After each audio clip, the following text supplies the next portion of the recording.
So as promised, today I'll be having a question and answer session. So basically I asked you guys, to just give me any questions that you have within the WhatsApp community, and I'll be tackling that today. A lot of questions came in, so unfortunately I won't be able to tackle every single one, but I just picked a few, and I think going forward I might do this every single month, of course, depending on if you guys enjoy these types of episodes. So the first question is, how do I deal with stress, and what do I do whenever I feel overwhelmed? I think this is such a good question, and I think especially within university, it's such a difficult environment. There's a lot of stress, and it does get to the point where the work piles up to the point of overwhelmment and stuff. So I think one of the most important things is, as far as possible, and I remember having a conversation with a student on this the other day, but take things one day at a time. It's so easy to be overwhelmed when you think of every single thing in its entirety, when you think about everything that you have to do, everything you still have to study, all your assignments, all this, that. When you start piling this up in your mind, it's easy for you to really start to feel the pressure. But I think it's important to sort of minimize your view and focus on what's happening now. Focus on what you need to do today, what you need to get done, and actually, as far as possible, focus on actually working. Because I think once you start working and start reducing your thoughts on the what ifs and all the things that you still have to do, then you become more productive and you basically get more done. So I think this is one of the biggest ones, and I think in terms of stress specifically, it's important to find healthy coping mechanisms, things that you can do to help you relieve your anxiety and your stress from all your work, your university workload and stuff. So this depends on you as a person and what you enjoy, but I think it's important that you maintain this even in the toughest of times when things are the most busy. Next question, which I also feel is a very good question, but why do I strive to be better?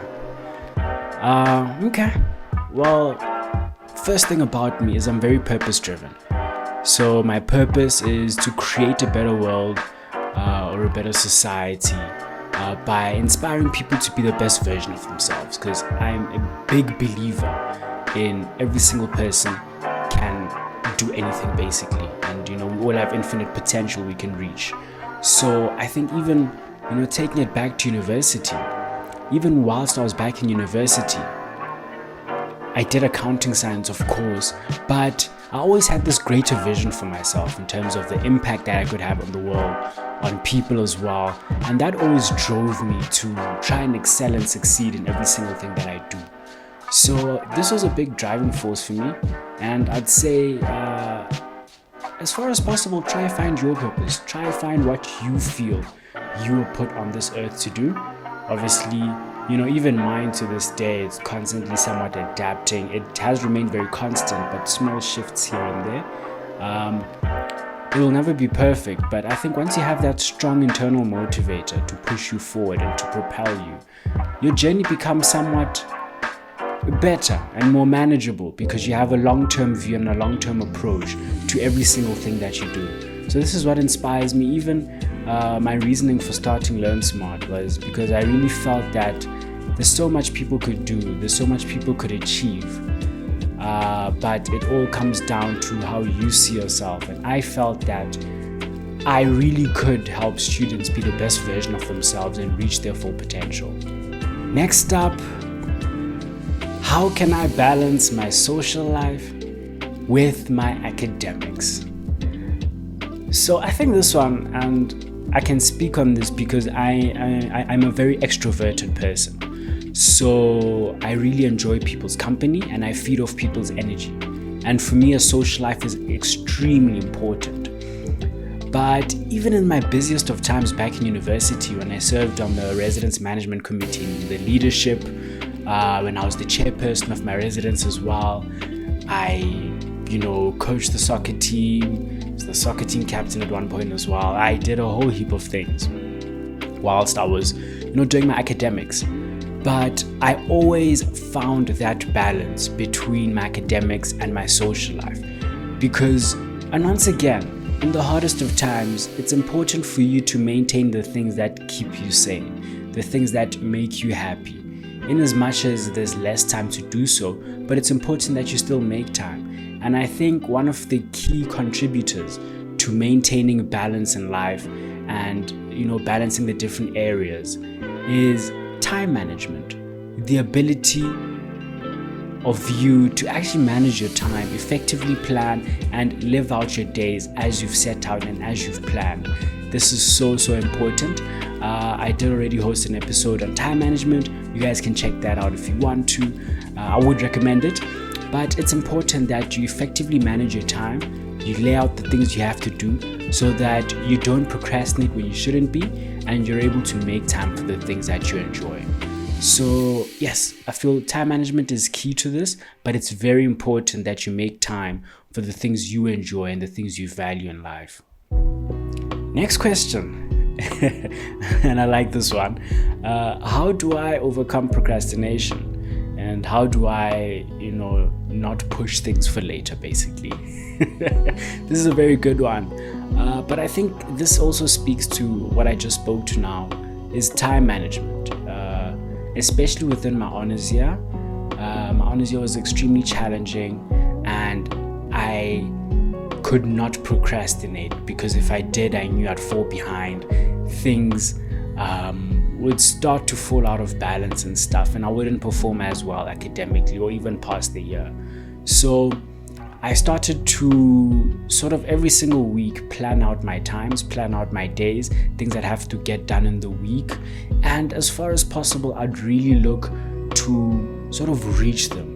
And I think this requires a bit of sacrifice, because obviously there's certain things that we enjoy doing, but I think sometimes we overdo them. For example, watching series, even being with friends, stuff like that. At times we overdo these things, and at times we fall back on these things when we're too stressed. As I said before, it's important you make time for the things you like, but it's also important that you meet your academic obligations. So this does require a bit of sacrifice from your side, because at the end of the day, you're working towards something bigger, which is achieving your qualification, your degree, in order to get meaningful employment, get a nice job, or reach any other goal you want to. And that's not easy. The greatest rewards in life are often the hardest earned. I think that's something that's so important to understand. So know that you will have to sacrifice things at times, but always know that it will always be worthwhile, and it will always be worth it in the end. So this is the key to procrastination. It's both time management and understanding the need to sacrifice. Okay, next question. How do I stay motivated, or how did I stay motivated back in university, even when things were extremely tough and didn't look like I was going to make it? I think this is specifically, I can speak about my honors year, because my honors year was the most insane, the most difficult year of my life. I have never experienced such adversity in 1 year. It was absolutely crazy. The pace was insane. And you know what? In my honors year, the first test I actually passed was in June. I had year modules, so of course I had the whole year, but the first test I actually passed was in June.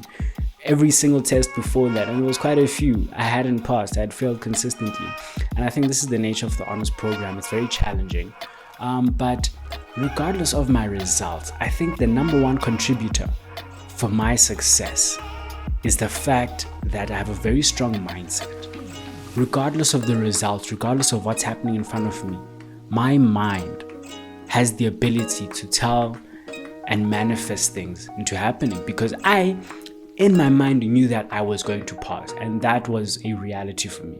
Regardless of the results I was getting now, I had a very strong, deep belief in myself, and a deep backing and a deep understanding that I will be successful regardless of what happens. And therefore, and this is also important, because it's all well to want something, but if you don't execute, it won't happen.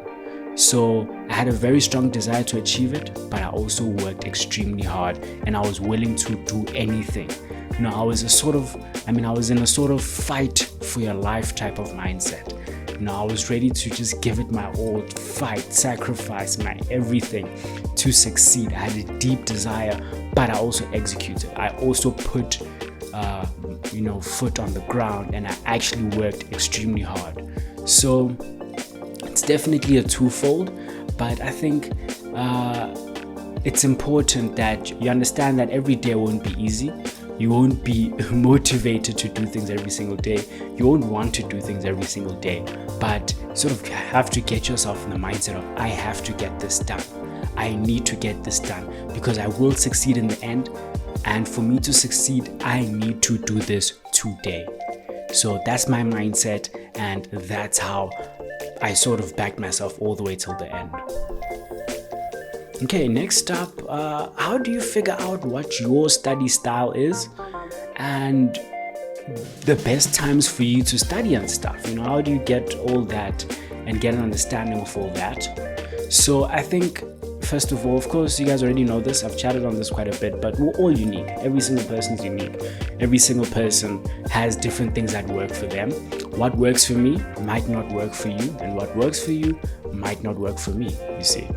But it's important that you trial and error, and you basically just keep testing things out, but give things enough time to see if it actually works or if it doesn't work. So there's no set answer I can give here except trial and error.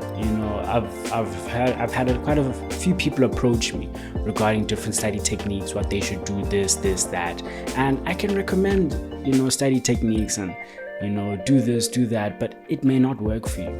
But what is important is for you to understand what works for you by consistently trialing and erroring different things. And once you do find things that are slowly starting to work for you, then apply those more consistently. But also know that studying is not easy. So you might find yourself in a situation where you don't enjoy studying at night or during the day. But studying isn't something that a lot of us necessarily enjoy because it's difficult. It's not easy. So also, don't try find something that will perfectly suit you or that will make you enjoy studying, because at the end of the day, you also need to have that in mind, that this is something that's difficult and it may not be something that you want to do in the moment, but you have to bring yourself to do it. So there's this quote that I heard. I think it's a brilliant quote. Will Smith said it actually. He basically said that self-discipline is self-love. So you love yourself so much that you're going to be disciplined in this moment to achieve great results for yourself in the future. So also just have that in mind and understand that a bit of discipline is required because you need to get over the things that you don't necessarily enjoy. So yeah, I've touched and answered on some of your questions. I really have enjoyed this because it also gives me a chance to see what's on y'all's mind, what you guys want to know and stuff. So I hope you've enjoyed this as well. I hope this has been of value to you. If I have answered your question, or if I picked your question, I hope I've answered it well. And if I haven't picked your question, I'll host another one soon in the future. So yes guys, hope you've enjoyed it. If you have, please leave a like, please leave a comment for me as well. And until the next episode guys, let's continue on our journey in creating a better world.